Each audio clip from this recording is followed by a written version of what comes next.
नमस्कार दोस्तों, मैं अरशद इम्तियाज़ बिहार वेस्ट चंपारण का रहने वाला हूँ। मेरी नशे की शुरुआत 2019 से हुई थी और मेरा नशा शराब था। जब मैं 5th क्लास में पढ़ता था तो मेरे एक दोस्त की बर्थडे पार्टी में बुलाया गया मेरे को। तो मैं जब बर्थडे पार्टी में गया तो अपने दोस्त की सर्कल में बैठा था, तो दोस्त लोग शराब पी रहे थे, तो मुझे भी 3-4 बार फोर्स किए, पी लो पी लो। तो मैंने पूछा क्या है, तो वो बोले कोल्ड ड्रिंक है, पी लो। तो मैं कोल्ड ड्रिंक समझ के पी लिया। जब एक पैक पी लिया तो हल्का कड़वा लगने लगी। फिर दूसरा पैक जब पिया तो मेरे को वोमिटिंग हो गई, ब्लैकआउट में मैं चला गया। उसके बाद कैसे मैं घर आया, क्या हुआ रास्ते में, कुछ मेरे को मालूम नहीं चला। मैं जब सुबह उठा तो घर वाले समझाने लगे कि तुम ऐसे किए वैसे किए, कल कहाँ गए थे, ये हुआ वो हुआ। फिर 3-4 बार समझाए, फिर मैं समझ गया। फिर उसके बाद 5वें दिन मैं फिर उस दोस्त के पास चला गया कि यार वो बहुत अच्छा था जो तुमने पिलाया था, फिर लाओ पिया जाए। तो फिर मैं कुछ पैसा दिया, कुछ दोस्त ने पैसा दिया, फिर आया, मैंने पिया। उस दिन 2 पैक पिया था, तो उस दिन मैं 5 पैक पी लिया, 5 पैक 6 पैक। फिर उसके बाद उस दिन घर चला गया, घर वालों को महक आ गई शराब की। मैं कुछ नहीं बोले घर वाले, मैं सो गया। फिर सुबह हुई तो घर वाले बोले कल तुम कुछ पी के आए थे, ये हुआ वो हुआ, तुम गाली गलौज कर रहे थे, घर में लड़ाई झगड़ा कर रहे थे।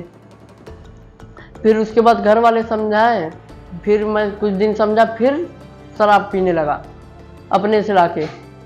फिर जब शराब पीने लगा, फिर जब घर वाले को मालूम चली तो घर वाले मेरे को 1-2 दिन घर में रूम में बंद कर दिए, उसी में खाना पीना सब देते थे। फिर जब कैसे भी रोकना चाहे लेकिन मैं रुक नहीं पाया, छज्जे तड़प के मैं घर से बाहर चला गया नशा करने। जब नशा करके आया तो मेरे भाई से, मेरी बहन से, मेरी मम्मी से, मेरे पापा से लड़ाई हुई। मैं कभी अपने पापा को कुछ नहीं बोला था, लेकिन नशे में मैं उनको ढकेल भी दिया, गाली भी निकल गई मुंह से। जो बाप मेरे लिए इतना किया, मैं बाप को कुछ नहीं समझा। मुझे को लगा कि सारा दुनिया एक तरफ, मेरा नशा एक तरफ। फिर उसके बाद मैं अपने रिलेशन में गया, अपने बुआ घर। तो वहाँ पे अपने बुआ के बेटों के साथ कोचिंग करता था। फिर वहाँ पे जाता था तो रात में मैं मसाला खाता था, फिर खा के सो जाऊँ, कोई नहीं जाने। लेकिन मेरे बुआ का बेटा जाके कह दिए मेरे बुआ से। उसके बाद मेरे घर पे फ़ोन हुई कि आपका बेटा यहाँ पे भी नहीं मान रहा है। तो वहाँ पे मेरे घर वालों को बहुत बेइज्जती हुई। फिर मेरे पापा वहाँ से लाए। फिर कुछ दिन मेरे को हॉस्टल में रखे। हॉस्टल में मैं माना 1 महीना रखे। फिर हॉस्टल से जब मैं बाहर आया तो फिर मैं शराब पीने लगा। शराब के साथ मेरा सिगरेट भी स्टार्ट हो गया। जब मेरा सिगरेट स्टार्ट हो गया तो उसके बाद जब पापा दुकान पर रहते तो मैं सामने आकर सिगरेट पी लेता था।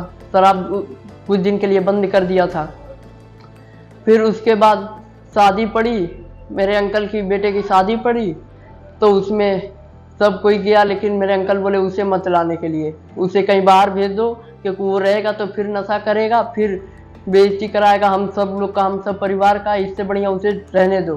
फिर उसके बाद मुझे भी कुछ बेइज्जती फील हुई तो मैं अपने पापा से बोला पापा ऐसा है तो मैं ही घर छोड़ के चला जा रहा हूँ। तो बोले नहीं नहीं रुको। फिर उसके बाद ऐसे ही चलता रहा। फिर अपने पापा से मांगा, पापा पैसा दे दो। बोलने लगे क्या क्या चाहिए तुम्हें, पैसा मांग रहे हो। तो मैं बोला कुछ नहीं, सामान चाहिए खाने पीने वाला। तो बोले चलो पैसा नहीं देंगे, हम खरीद के दे दे रहे हैं।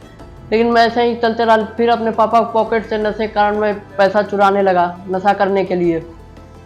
फिर जब नशा करने के लिए उन्हें मालूम चल गया कि यहाँ फिर पैसा चुरा के नशा कर रहा है वो, तो फिर वो जहाँ पैसा रखते थे वहाँ से हटा लिए। फिर उसके बाद मैंने अपने अंकल से, अपने दादी से पैसा मांगा तो वो लोग भी कुछ दिन दिए। फिर उन लोग को मालूम चला गया तो वो भी पैसा देना बंद कर दिए। तो मेरे को ऐसी नशे की घुटन होने लगी। जब शराब नहीं मिलती थी तो मैं अपने रिश्तेदार घर या कहीं भी जाता था, बैठता था, बैठते बैठते रहता था, कुछ सामान दिखता था बेचने वाला, मैं तुरंत चुरा के बेच देता था। फिर उसके बाद वहाँ पे भी कंप्लेन आई मेरे घर पे कि आपका बेटा ऐसे कर रहा है वैसे कर रहा है। तो फिर अपने घर में मैं देखा जो अनलेस है, जिसका यूज नहीं किया जाता, वो सामान मैं बेचने लगा, किसी को मालूम नहीं चले। फिर उसके बाद ऐसे ही चलता रहा, ऐसे ही चलता रहा। फिर उसके बाद पैसा नहीं मिलना, ना चोरी कर पाता था, ना कुछ कर पाता था। नशे ने मुझको बहुत कमज़ोर कर दिया था शारीरिक।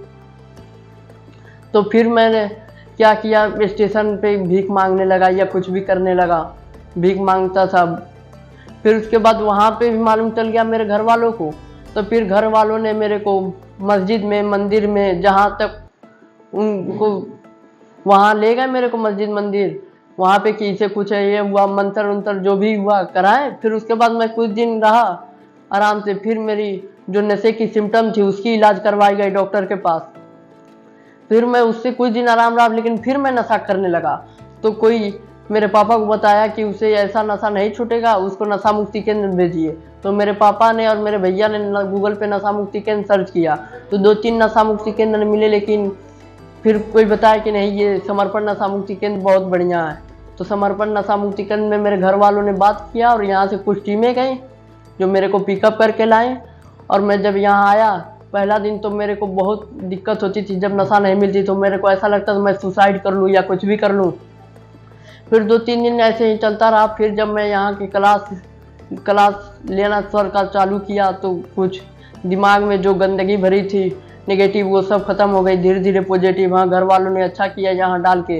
अगर मैं बाहर रहता तो मेरा एक्सीडेंट हो जाता या कुछ हो जाता नशे के कारण। घर वालों की बहुत बेइज्जती होती थी। उसके बाद यहाँ योगा करने लगा, जो शरीर में जो दिक्कत थी वो सब सही हो गई। यहाँ पे भजन भी होती है और नमाज भी होती है। हम नमाज पढ़ते हैं तो दिल को मेरे को बहुत सुकून मिलती है। उसके बाद रात में टाइम से खाना मिलता है, जो मैं नशे के कारण नहीं खा पाता था। ऐसा लगता था कि ये खाना मेरे लिए बना ही नहीं। मैं खाने को बिक देता था, प्लेट को, जो भी चाहिए मेरे को, बस नशा ही नशा चाहिए। लेकिन यहाँ पे आने के बाद समर्पण नशा मुक्ति केंद्र में बहुत बढ़िया लगा। 1-2 दिन दिक्कत लगा, फिर जब सर का क्लास लेने लगा तो बहुत अच्छा लगा। मेंटली फिजिकली मैं सब सही हो गया हूँ। यहाँ पे आके बहुत खुश हूँ। मैं अपने घर वालों का और समर्पण नशा मुक्ति केंद्र वालों का बहुत बहुत धन्यवाद करना चाहता हूँ कि जिन्होंने मुझे एक नया जीवन दिया, नशा मुक्त जीवन दिया। और मुझे यहाँ पे आके समझ में आ गई कि नशा नाश का जड़ है। मैं यहाँ समर्पण नशा मुक्ति केंद्र वालों का धन्यवाद करना चाहता हूँ।